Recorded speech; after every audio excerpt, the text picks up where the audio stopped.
Can AI think? Well, allow me to go back in history a little bit, my personal history, before I go back to that question. In 1984, I got access to my first computer. At first, I wasn't allowed to touch it because of my dad's computer. It was very expensive. But after telling him often enough, hey, do this next, do this next, do this next, he eventually let me use it. And so I taught myself programming from books and magazines back then, all by hand. And, began to make money with computers and making databases and programming for a living, right, to make pocket money. And I remember the day when we first brought a computer into my dad's secretary's office. She kind of looked at it with this like, oh my God, is this going to replace me look on her face? Right? And she looked at me and she said, can that thing think? And, I told her back then, no, of course not. It's just a computer. It can just execute on stuff. Right? We used to have a joke in the IT department that I worked in later on, where we used to say, can computers think? If you think they can. Right? And this is really the key. It's the same with AI too. AI is dumb. AI is just a probabilistic engine. It just picks the next likely word. And I'm talking about LLMs here, not AI as a big picture, right? There's a whole other categories of AI and they get conflated sometimes with LLMs because that's what most people know.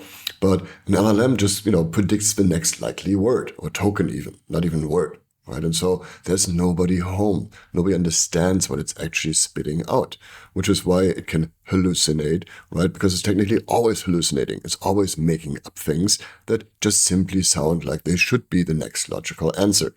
And this is why it's so important for you to think before you use it, right? My friend Ginger taught me this beautiful concept of 20-60-20.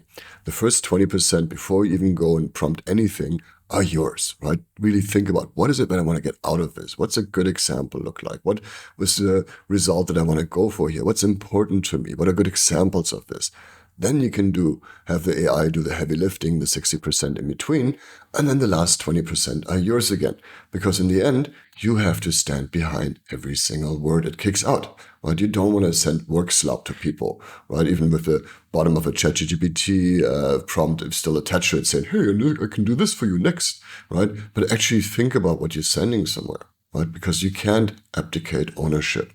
And I think that's the real problem here. It's not about whether the AI can think or not, or whether we can give it certain work or not. It's about the fact that somebody has to stand behind the results. And we've already made the mistake of giving corporations personhood, right? And so they can do terrible, terrible things in the world and nobody's responsible, right? Because it was just a process and nobody's actually held to account, right? So in this case, we hopefully won't make the same mistake with AI. Right? Because there's nobody home. And giving it responsibility would actually be abdicating it from ours. And it is ours. It is yours. So whatever you create with AI, make sure that you stand behind it 100%, that you would put your name to it and put on something in the world that you'd be proud of. Right? Because that's what it's in the end about. Your results, your impact, the things you create. And AI is just a tool that you can use to do some heavy lifting, save yourself some time, obviously, make it better, have it challenge you, right? That's what I do with my AIs. They challenge me all the time. They make sure I have actually thought for the things that I'm putting out into the world. So can AI think? Well, if you think, they can.